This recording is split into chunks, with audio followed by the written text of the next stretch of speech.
Hello students, today we are going to discuss our next topic, that is changing role of public sector. Public sector in India was created to achieve two types of objective: to speed up the economic growth of the country and to achieve a more equitable distribution of income and wealth among different sections of society. Now in this class we are going to discuss कि public sector जो है उसको जो establish करने का main motive है वो two types का मोटिव है। टू पार्ट्स में हम उसको डिस्कस करेंगे। पहला एम है कि इकोनॉमिक ग्रोथ जो है कंट्री में वो स्पीडली हो जाए, अच्छे से हो जाए। दूसरा ऑब्जेक्टिव है कि जो इनकम का डिस्ट्रीब्यूशन है और वेल्थ का डिस्ट्रीब्यूशन है अलग अलग सेक्शन ऑफ सोसाइटी में वो इक्विटेबल हो, इसीलिए पब्लिक सेक्टर की एस्टैब्लिशमेंट की जाती है। But nowadays public sector has been changed, its role has been going to decrease day by day, and private sector is taking its place because public sector are not working properly. They are basically suffering from losses, so the government have decided to to uh, to take over these sectors and convert it into the private sectors. So in this class, we are going to discuss all these things. The role and importance of public sector in the society has been changing with time. Its role in the development of country over a period of time can be summarized as follow. Basic जो role था public sector का, उसकी क्या importance थी, government ने क्या सोच कर पब्लिक सेक्टर की एस्टैब्लिशमेंट की, उसको हम डिस्कस करेंगे वन बाय वन। सबसे फर्स्ट पॉइंट है development of infrastructure. At the time of independence India suffered from acute shortage of heavy industries such as transport, communication, electricity, iron and steel, oil refinery, heavy engineering limited, etc. Because of huge investment requirement and long gestation period, private sector was not willingly to enter these areas. The duty of development of basic infrastructure was assigned to the public sector, which it discharged quite efficiently. देखिए, जब India independent हुआ तो उस time देश के हालात अच्छे नहीं थे और इंडस्ट्रियल जो सेक्टर था वो डेवलप नहीं था। तो गवर्नमेंट को ने सोचा कि प्राइवेट लोग जो हैं वो जल्दी से आगे नहीं आएंगे, क्योंकि कुछ इंडस्ट्रीज़ ऐसी होती हैं जिसमें बहुत ज़्यादा इन्वेस्टमेंट की ज़रूरत होती है, बहुत एफिशिएंटली काम करना पड़ता है और जो कंट्री की बेसिक नीड्स को पूरा करते हैं, बेसिक पिलर होते हैं कंट्री की डेवलपमेंट में। तो उस टाइम गवर्नमेंट ने खुद अपने इन्वॉल्वमेंट से कुछ इंडस्ट्रीज़ डेवलप की, जैसा कि ट्रांसपोर्ट है, कम्युनिकेशन है, इलेक्ट्रिसिटी है, आयरन एंड स्टील इंडस्ट्रीज़ हैं, ऑयल रिफाइनरीज़ हैं, हैवी इंजीनियरिंग इंडस्ट्रीज़ हैं। ये सारी बेसिक इंडस्ट्रीज़ हैं जो किसी भी कंट्री की इकोनॉमिक ग्रोथ में हेल्प करती हैं। बट इंडिया के इंडिपेंडेंस के टाइम जो कंट्री की सिचुएशन थी वो बहुत अच्छी नहीं थी और कंट्री के पास बहुत अच्छी बेसिक इंफ्रास्ट्रक्चर नहीं था। तो गवर्नमेंट ने पब्लिक सेक्टर में इन इंडस्ट्रीज़ को एफिशिएंटली एस्टैब्लिश किया और इनका काम किया, सो दैट कि कंट्री जो है डेवलप कर सके और लोगों को बेसिक अमेनिटीज़ मिल सकें। सेकंड है regional balance growth. Earlier private sector was hesitant to establish industries in backward or remote areas due to lack of infrastructure. To provide employment to the people and to accurate the economic development of backward area, many new industries were set up by the government in these area. दूसरा main reason क्या है, public government को जो है कुछ industries खुद लगानी पड़ी। सेकंड रीज़न है रीजनल बैलेंस ग्रोथ। रीजनल का मतलब एरिया की, जहाँ पर इंफ्रास्ट्रक्चर इजीली अवेलेबल था वहाँ पे तो लोग इजीली इंडस्ट्रीज़ लगा देते थे प्राइवेट वाले। बट जहाँ पर बिजली, पानी, बेसिक चीज़ें नहीं थी, रोड नहीं था, वहाँ पे जल्दी से प्राइवेट सेक्टर वाले अपनी इंडस्ट्रीज़ इस्टेब्लिश नहीं करना चाहते थे। तो इस प्रॉब्लम को सॉर्ट आउट करने के लिए गवर्नमेंट ने खुद अपनी इंडस्ट्रीज़ लगाई, जिसको हम पब्लिक सेक्टर एंटरप्राइजेस कहते हैं, सो दैट कि हर एरिया की प्रॉपर डेवलपमेंट हो। जहाँ पे इंफ्रास्ट्रक्चर है वहाँ पे तो हर कोई इंटरेस्टेड है अपनी इंडस्ट्रीज़ लगाने के लिए, तो वो एरिया और ज़्यादा डेवलप हो जाएंगे। बट अगर कोई एरिया बैकवर्ड है, लाइक असम में कोई एरिया है, बिहार में कोई एरिया है, वो बैकवर्ड एरियाज़ है, वहाँ पे कोई जाना नहीं चाहता, कोई अपनी इंडस्ट्रीज़ वहाँ पे एस्टेब्लिश करना नहीं चाहता, क्योंकि वहाँ पे बेसिक कम्युनिटीज़ नहीं है। तो गवर्नमेंट चाहती थी कि सारे रीजन्स में इक्वल डेवलपमेंट हो, कोई भी प्रदेश पिछड़ा प्रदेश ना कहलाए, लोगों को एम्प्लॉयमेंट मिले, वहाँ के लोग जो रहने वाले हैं उनको वहीं पर रह के एम्प्लॉयमेंट मिले और देश की तरक्की भी हो अच्छे तरीके से। तो पब्लिक सेक्टर एंटरप्राइज का एस्टेब्लिशमेंट किया गया। Now the third reason is economies of scale.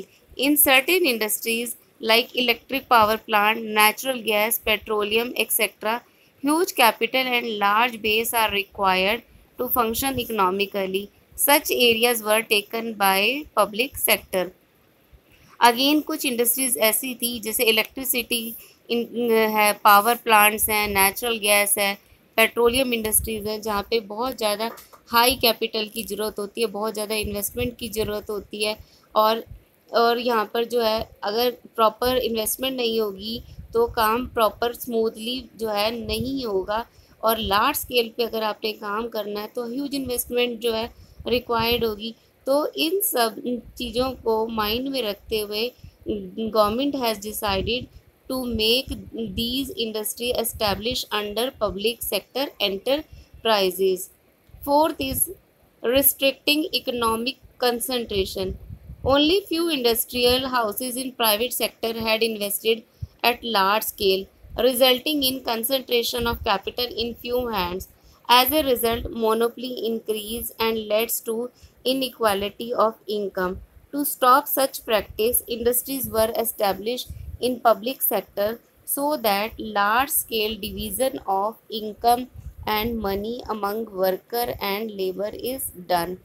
इसके बाद नेक्स्ट फोर्थ रीज़न क्या था कि कुछ प्राइवेट सेक्टर जो थे कुछ पर्टिकुलर इंडस्ट्रीज में ही क्या कर रहे थे, अपने आप को सेटल कर रहे थे, एस्टैब्लिश कर रहे थे, और उस वजह से किसी पर्टिकुलर फील्ड में उनका एस्टैब्लिश होने की वजह से वो पर्टिकुलर इंडस्ट्रीज डेवलप हो रही थी और मोनोपली होती जा रही थी। मोनोपली का मतलब कि उनका कोई और जो है कॉम्पिटिटर नहीं था।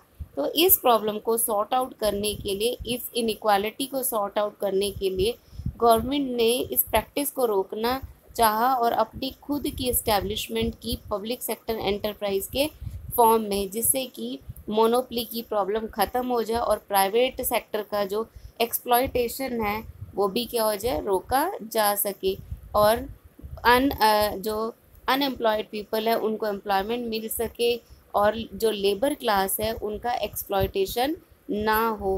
क्योंकि प्राइवेट सेक्टर वाले लेबर क्लास का एक्सप्लॉयटेशन करते हैं, उनसे काम ज़्यादा कराते हैं, लेस वेजेस देते हैं और अपनी मोनोपली जो है वो क्रिएट कर लेते हैं।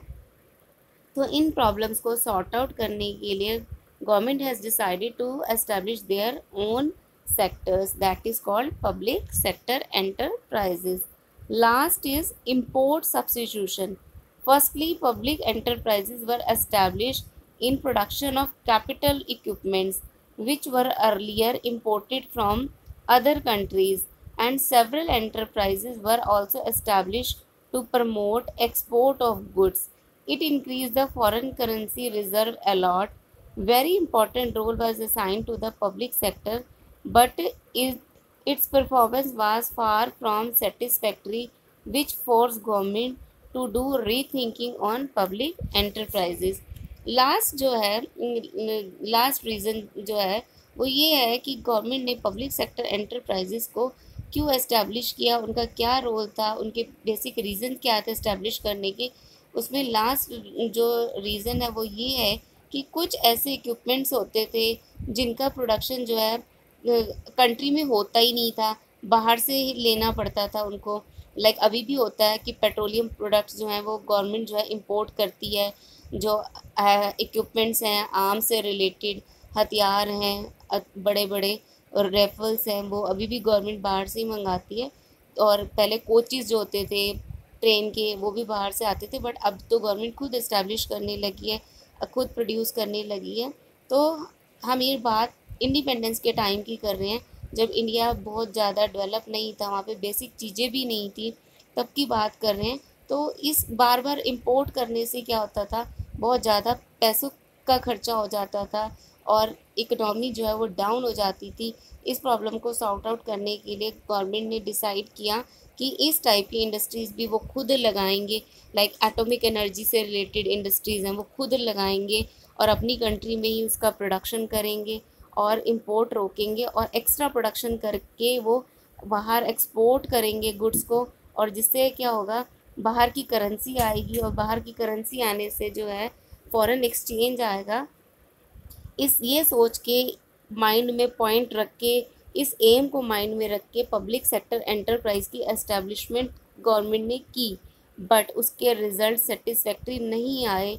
पब्लिक सेक्टर एंटरप्राइजेज में काम बहुत अच्छे नहीं हुए और गवर्नमेंट ने जो है उनके ऊपर दोबारा से फोकस किया और कुछ जो प्रॉब्लम थी सॉर्ट आउट हो सकती थी उनको सॉर्ट आउट किया, और जो सॉर्ट आउट नहीं हो सकती थी फिर उनको प्राइवेट सेक्टर के उनको हैंड ओवर कर दिया so that they can run properly. So these are the main और basic role of public sector कि पब्लिक सेक्टर एंटरप्राइजेस की एस्टेब्लिशमेंट क्यों हुई और day by day, day after day जो है उनकी जो पिक्चर है वो चेंज क्यों होती जा रही है। पहले पब्लिक सेक्टर एंटरप्राइज में नियर अबाउट 17 इंडस्ट्रीज थी जो आती थी, बट फिर उसके बाद 17 से कम करके 8 इंडस्ट्रीज़ कर दी, बट नाउ डेज सिर्फ 3 ही इंडस्ट्रीज़ हैं जो पब्लिक सेक्टर एंटरप्राइजेज़ में आती हैं, जैसे एटॉमिक एनर्जी से रिलेटेड है, रेलवे से रिलेटेड है, आर्म्स से रिलेटेड है। बाकी सारे को प्राइवेटाइज कर दिया गया है क्योंकि पब्लिक सेक्टर एंटरप्राइज जो है वो वर्क नहीं कर रहा था, वो सिक यूनिट्स बन गए थे, लॉसेस में जा रहे थे, तो गवर्नमेंट को ये स्टेप लेना पड़ा। Thank you.